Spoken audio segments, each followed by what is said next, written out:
Hello everyone, welcome back to UXIS. जैसा कि आप सभी जानते हैं, हम 30 दिनों की इस सीरीज में इंडियन कॉन्स्टिट्यूशन के इंपॉर्टेंट चैप्टर्स को कवर कर रहे हैं, जो कि आपकी 2026 की प्रिपरेशन में बहुत ही कारगर सिद्ध हो सकता है। इसी कड़ी में आज हम बात करने वाले हैं इंडियन पार्लियामेंट के सबसे इंपॉर्टेंट टॉपिक के बारे में, सबसे इंपॉर्टेंट ऑफिस के बारे में। जी हाँ, वो है स्पीकर ऑफ द लोकसभा। जैसा कि आप सभी जानते हैं, स्पीकर का जो ऑफिस होता है, ये अपने आप में एक लिविंग एंड डायनेमिक इंस्टीट्यूशन होता है, जो कि डील कर रहा होता है with the actual needs and the problems of the parliament of India की। स्पेसिफिकली बात करूं तो लोकसभा की। सो इसकी शुरुआत होती है, अगर कॉन्स्टिट्यूशन की बात करें तो आर्टिकल नंबर 93 में स्पीकर ऑफ द लोकसभा के बारे में कहा गया है। Election of the speaker of Lok Sabha, deputy speaker के बारे में इसमें बात की गई है। नो, इनके इंपॉर्टेंट फैक्ट्स के बारे में अगर कुछ बात कहें कि स्पीकर, सबसे पहले तो आप सभी जानते हैं इस समय हमारे स्पीकर कौन है लोकसभा के। ओम बिरला जी हैं। तो इंपॉर्टेंट फैक्ट्स के बारे में अगर बात करूं स्पीकर की, तो हमें ये समझना होगा कि he is the constitutional and ceremonial head of the Lok Sabha. ठीक है। तो स्पीकर जो होते हैं, ये कॉन्स्टिट्यूशन के अकॉर्डिंग कॉन्स्टिट्यूशनल और सेरेमोनियल हेड होते हैं किसके? लोकसभा के। He is elected by he is elected elected by house, यानी कि Lok Sabha house, from amongst member. तो जो मेंबर्स होते हैं उन्हीं के बीच में से एक व्यक्ति, जो कि मेंबर ऑफ पार्लियामेंट होता है, वही चुन करके आता है और बनता है स्पीकर ऑफ द लोकसभा, है ना। और तीसरा जो इंपॉर्टेंट फैक्ट ये है कि responsible he is responsible to Lok Sabha. He preside he presides Lok Sabha. और ये बात यहाँ पे इंपॉर्टेंट याद रखने की जरूरत है आपको, कि जब ये प्रिसाइड कर रहे होते हैं लोकसभा को, उस टाइम पे ये इनका जो ऑफिस है, ये सोवरेन होता है। ठीक है, सोवरेन फंक्शन ये कर रहे होते हैं। लेकिन अब याद रखना जो मैं कहने जा रहा हूं, लोकसभा के स्पीकर जब लोकसभा को प्रिसाइड कर रहे होते हैं, उस टाइम पे वो सोवरेन फंक्शन को एग्जीक्यूट कर रहे होते हैं। इसलिए at the time he is not answerable to any court of law. याद रखना, any court of law. But इसका अपोजिट क्योंकि आपको पता होगा जो लोकसभा सेक्रेटेरिएट है ना, लोकसभा सेक्रेटेरिएट है, उसके भी हेड होते हैं, एडमिनिस्ट्रेटिव हेड होते हैं हमारे लोकसभा स्पीकर। तो चूंकि लोकसभा सेक्रेटेरिएट के एडमिनिस्ट्रेटिव हेड होते हैं लोकसभा स्पीकर, ही इसलिए ही इज रिस्पॉन्सिबल और answerable to the court of law as a administrative head of the Lok Sabha secretariat. ठीक है, याद रहेगा। जब वो प्रिसाइड कर रहे होते हैं लोकसभा, तब वो सोवरेन फंक्शन कर रहे होते हैं, इसलिए उस टाइम पे वो आंसरेबल नहीं है। But as a administrative head of the Lok Sabha secretariat, he is responsible to the Lok Sabha. ठीक है, याद रहेगा। अब यहाँ पे एक इंपॉर्टेंट फैक्ट निकल करके आता है कि what is the voting pattern. जब फॉर एग्जाम्पल अगर ओम बिरला जी जब इलेक्ट होकर के आए थे, उस टाइम पे उनका इलेक्शन कैसे हुआ था? तो देखो, सबसे पहले लोकसभा का इलेक्शन होता है। लोकसभा का इलेक्शन होने के बाद लोगों को शपथ दिलाई जाती है। लोग मतलब वही एमपीज को शपथ दिलाई जाती है।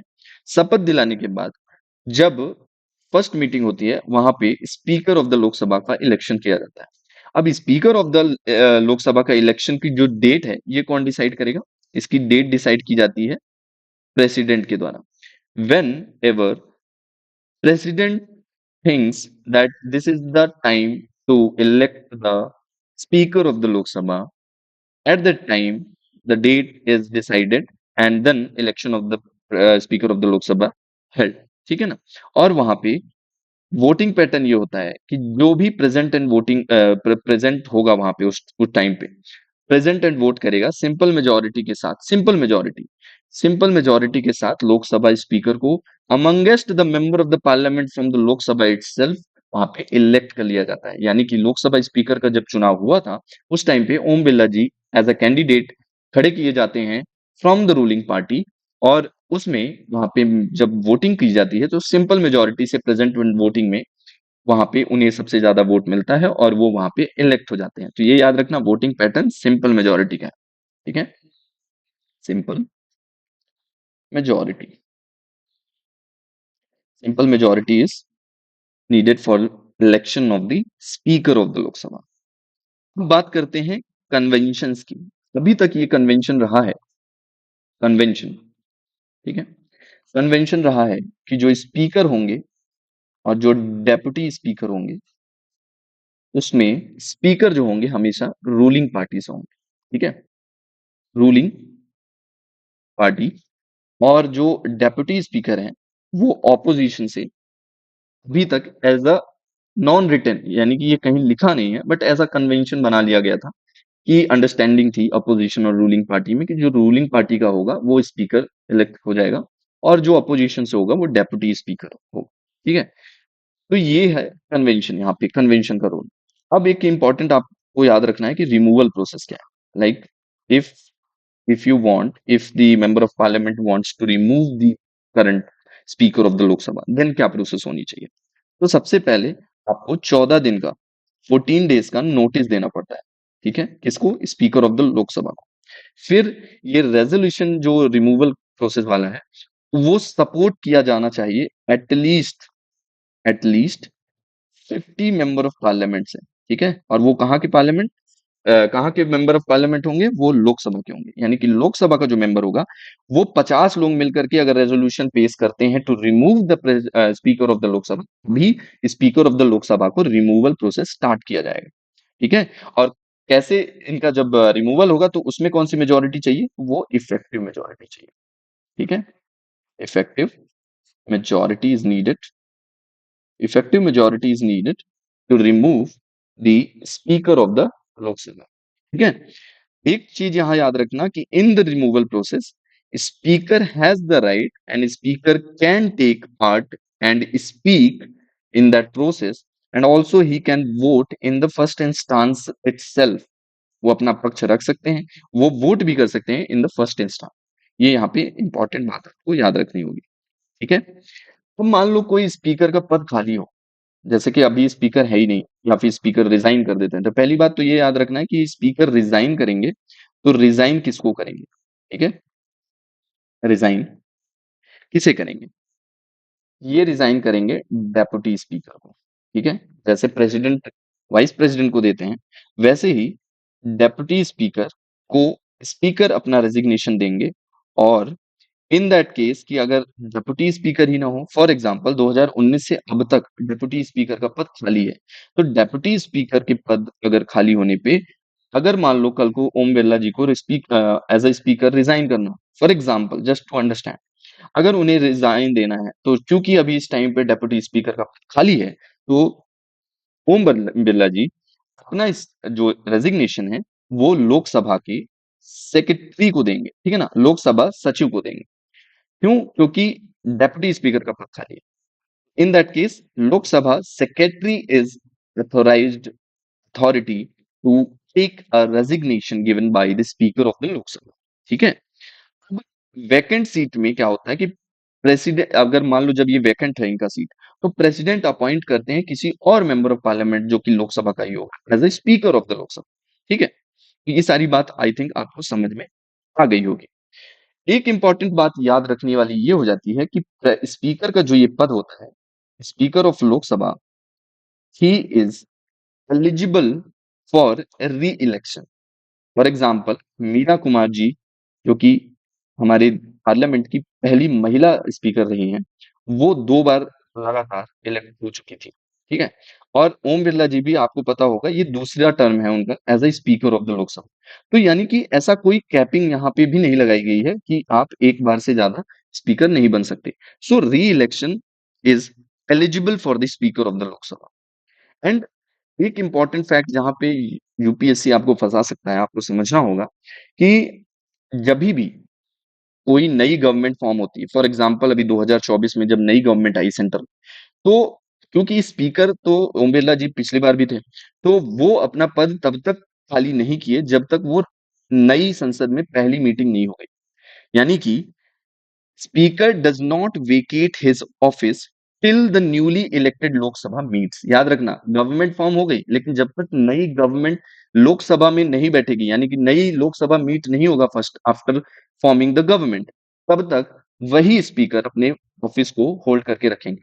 और फिर उसके बाद जब नए स्पीकर आएंगे तो वो मतलब जैसे ही वो मीट करेगी पहली Lok Sabha after the newly government form, तब वहां पर वो अपना रेजिग्नेशन मतलब वो एक तरीके से वो पद खाली कर देंगे और फिर नए इलेक्टेड होकर स्पीकर वहां पे अपना ऑफिस होल्ड करते हैं। ठीक है, सो ये याद रखना कि that speaker does not vacate his office till the newly elected Lok Sabha meets. ठीक है, इंपॉर्टेंट फैक्ट जो नेक्स्ट आ जाता है वो आता है कि what are the role and what are the power of speaker of Lok Sabha. Role और पावर क्या है स्पीकर ऑफ द लोकसभा की? तो पहला अगर जो सबसे इंपॉर्टेंट बात करूं तो he is the final interpreter. No, what does it means like final interpreter? So in that case of the Lok Sabha, in that case of that house, final interpreter of the constitution and any kind of provisions of the constitution, rule of the procedures, rule of the conduct of the business of the Lok Sabha, and other parliamentary precedents within the house. So in that case, the final interpreter will be the speaker of the Lok Sabha. ठीक बात समझ में आई? दूसरा, he preside he presides the joint sitting। ठीक है, ही presides the joint sitting, यानी कि जब भी दोनों हाउसेस का ज्वाइंट सिटिंग किया जाता है उस टाइम पे लोकसभा राज्यसभा का, लेकिन उस टाइम पे उसको प्रिसाइड कौन करेगा? हमारे स्पीकर करेंगे। ठीक, सो ये ज्वाइंट सिटिंग को प्रिसाइड करते हैं। एक इंपॉर्टेंट अब सीधी सी बात है कि अगर वो प्रिसाइड कर रहे हैं तो एजेंडा भी हाउस का कौन फिक्स करेगा? Speaker of the Lok Sabha. ठीक है, now he does not cast vote in the first instance. याद रखना, सेम जैसे vice president, just because he is also ex officio chairman of the Rajya Sabha, in the same manner speaker does not cast his vote. तो वो first instance में first instance में अपना vote cast नहीं करेंगे। ठीक है ना, ये याद रखना। अब एक इंपॉर्टेंट बात ये आती है कि जो मनी बिल होता है, आपने मनी बिल के बारे में सुना होगा। कौन मनी बिल कौन सा बिल मनी बिल होगा, कौन सा बिल मनी बिल नहीं होगा, ये किसके पास अथॉरिटी होती है डिसाइड करने की? So the Speaker of the Lok Sabha is the ultimate or the final authority to decide that the bill is money bill or no। ठीक है, ये भी इंपॉर्टेंट फैक्टर आपको याद रखना। अब एक आपने इंपॉर्टेंट फैक्ट आपने सुना होगा, बात आती है टेंथ शेड्यूल के बारे में। इसके बारे में तो आपने जरूर पढ़ा होगा। टेंथ शेड्यूल, टेंथ शेड्यूल के अंदर कौन सी मतलब जो कोई भी क्वेश्चन अराइज होता है कि कौन पर्सन डिस्क्वालीफाई होगा, कौन पर्सन डिस्क्वालीफाई नहीं होगा, इसकी फाइनल अथॉरिटी भी स्पीकर ऑफ द लोकसभा के पास ही होती है। यानी कि the question of the disqualification if arises, then it will be decided by the speaker of the Lok Sabha under tenth schedule. ठीक है, अब इंपॉर्टेंट फैक्ट एक फैक्ट और आता है कि जैसे आपने सुना होगा कि बहुत सारे इंडियन पार्लियामेंट्री पार्लियामेंट्री ग्रुप्स बने हुए होते हैं। ठीक है, इसको कौन चेयर कर रहा हो? इसको चेयर कर रहा होता है speaker of the Lok Sabha. Why?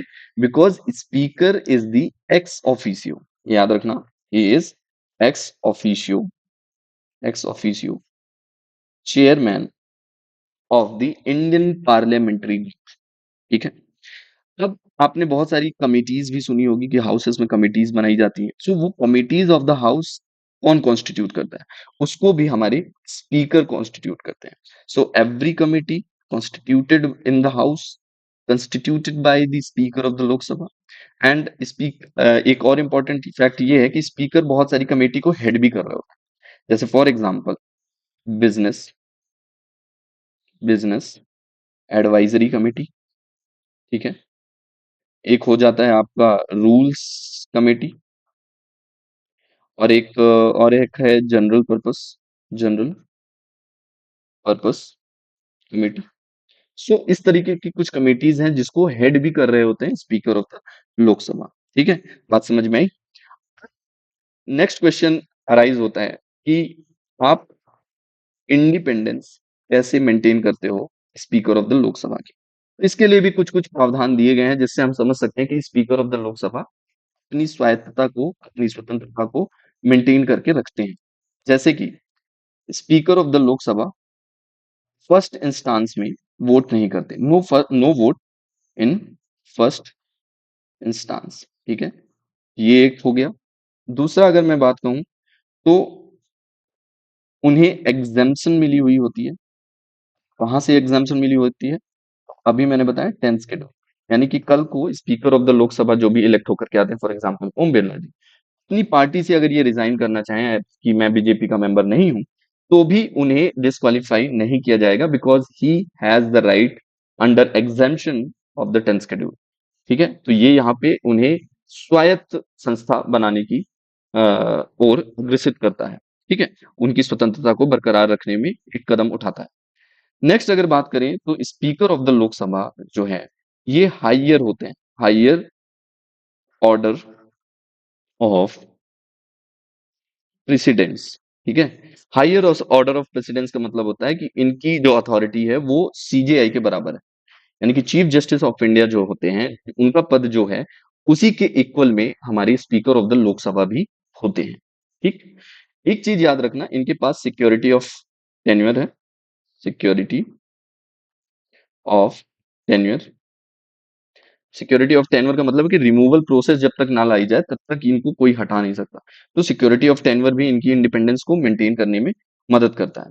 Now एक और इम्पोर्टेंट बात है जो स्पीकर की इंडिपेंडेंस को बरकरार रखता है, फॉर जो सबसे बड़ी चीज में से एक हो सकता है, दैट इज जो इनकी सैलरी होती है, अलाउंसेस होता है और इमोल्यूमेंट्स जो होते हैं, ये सारे जो हैं ये चार्ज होते हैं। ठीक है, चार्ज होते हैं, charge upon consolidated fund of India under article 266 clause 1। ठीक है, अंडर आर्टिकल 266 क्लॉज 1 आप सब जानते हैं कंसोलिडेटेड फंड ऑफ इंडिया का निर्माण किया गया है, और उसी में चार्ज अपॉन होते हैं salary allowances of the speaker of the Lok Sabha. ये सारे फैक्टर्स मिलकर के स्पीकर की स्वतंत्रता को मेंटेन करते हैं, ताकि स्पीकर न्यूट्रल होकर के और विपक्ष दोनों को समान भाव से देख सके। ठीक है, लेकिन आपने ऐसा भी देखा होगा कि बहुत सारे ऐसे इंस्टांसेस मिले हुए हैं, है ना, जहां पे आपने मिसयूज देखी होगी स्पीकर के पावर की, है ना, miss use of the speak power of speaker. For example anti defection law, जब भी एंटी डिफेक्शन लॉ की का प्रश्न आता है, वहां पे आपने देखा होगा कि जो स्पीकर होते हैं वो अपनी पार्टी की तरफ ज्यादा लीन करे हुए दिखते हैं, यानी कि थोड़ा उनका झुकाव जो है वो अपनी पार्टी की तरफ होता है। दूसरा एक इंपॉर्टेंट जो अभी तक एक एग्जांपल रहा है, फॉर एग्जांपल कि जो मनी बिल की बात आती है ना, तो मनी बिल में कौन फाइनल अथॉरिटी होते हैं? स्पीकर ऑफ द लोकसभा, हम सब जानते हैं। तो अब तक का आपका सबसे बड़ा जो एक देखने को मिलता है इसका फैक्टर, आपने देखा होगा कि जो आधार बिल पास हुआ था रिसेंटली, उसमें आधार बिल को मनी बिल में रख करके उसे पास करा लिया गया था, क्योंकि सरकार के पास उतनी उस समय उसको सरकार को जो भी लगा हो लाइक वो पास नहीं करा पाएंगे या जो भी हो, उन्होंने मनी बिल को पास करवाया। मनी बिल मतलब जो आधार बिल था उसे मनी बिल के रूप में पास करवा दिया था। तो यहाँ पे एक देख सकते हैं कि कैसे मिसयूज भी किया जा सकता है पावर ऑफ द स्पीकर को।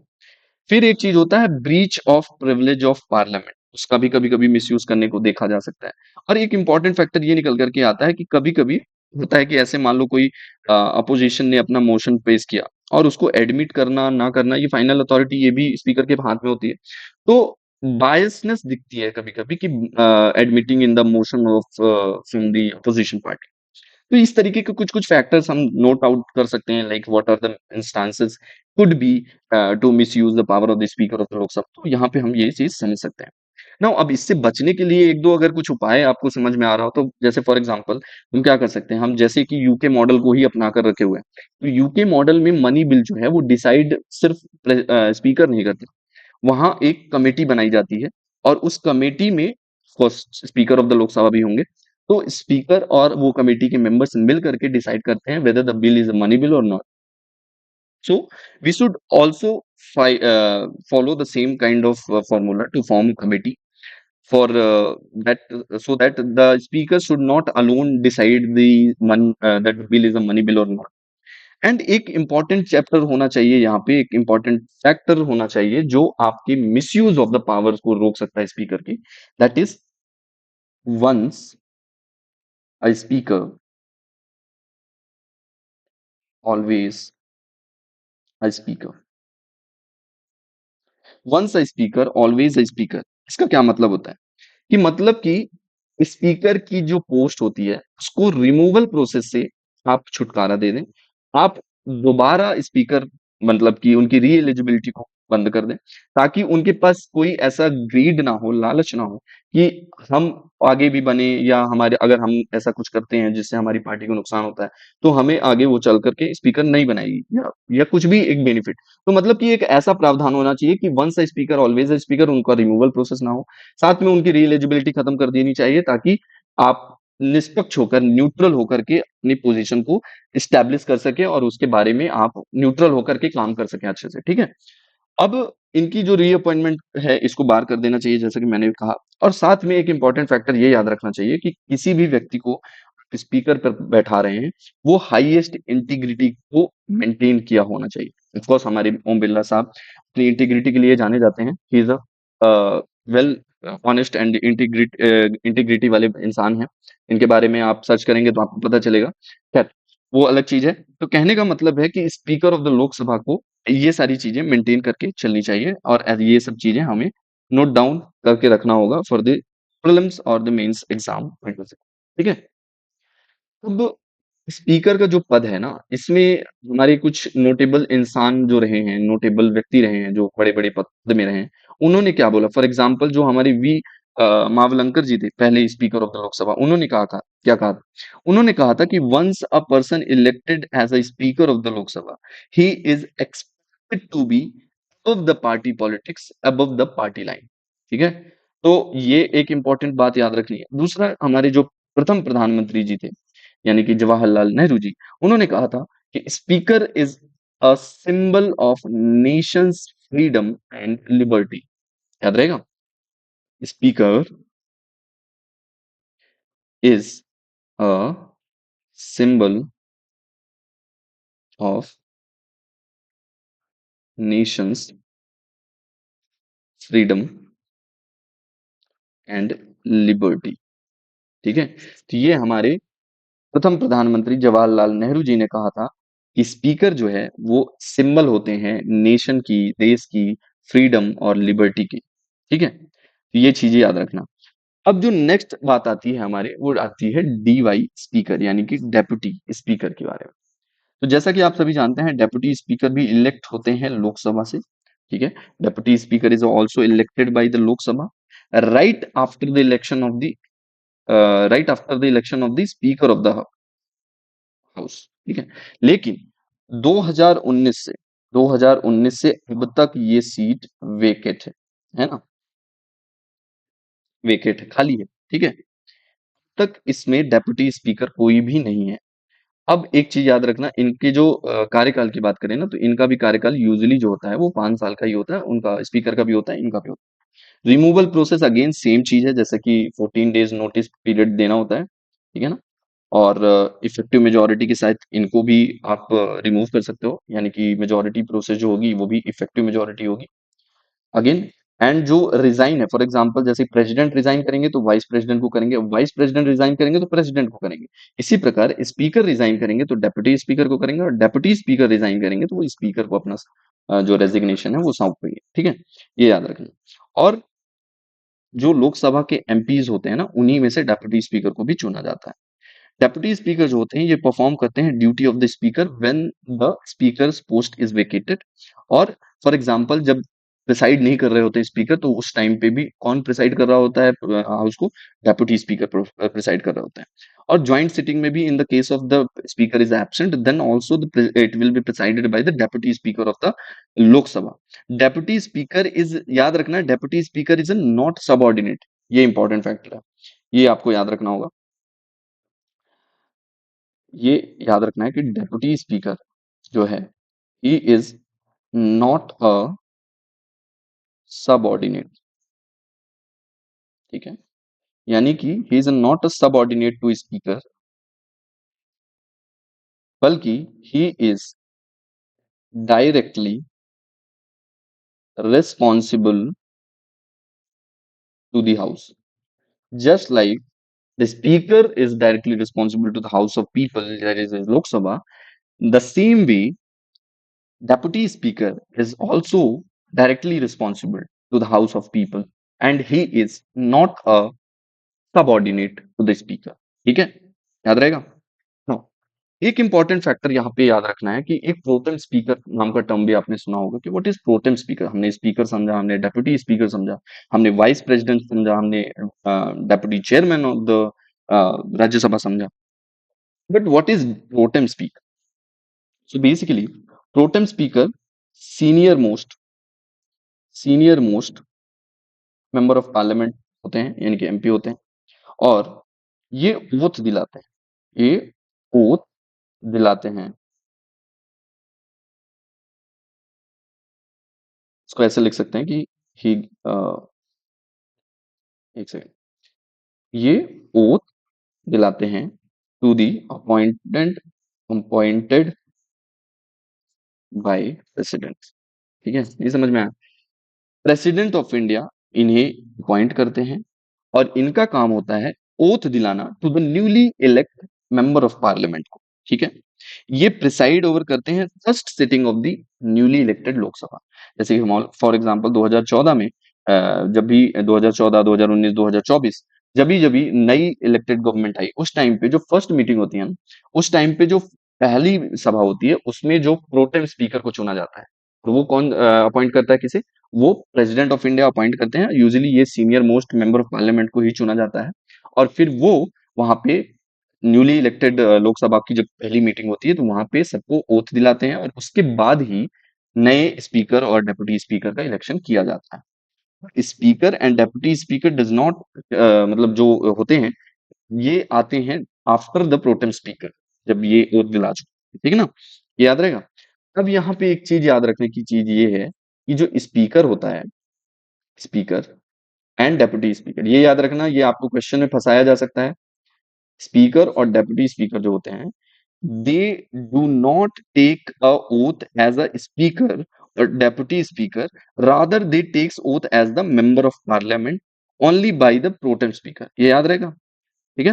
तो चलिए इसी के साथ आज का लेक्चर खत्म करते हैं। नेक्स्ट मिलेंगे नेक्स्ट क्लास में, देन बात करते हैं ऑफिस ऑफ प्रॉफिट और अदर टॉपिक्स के बारे में।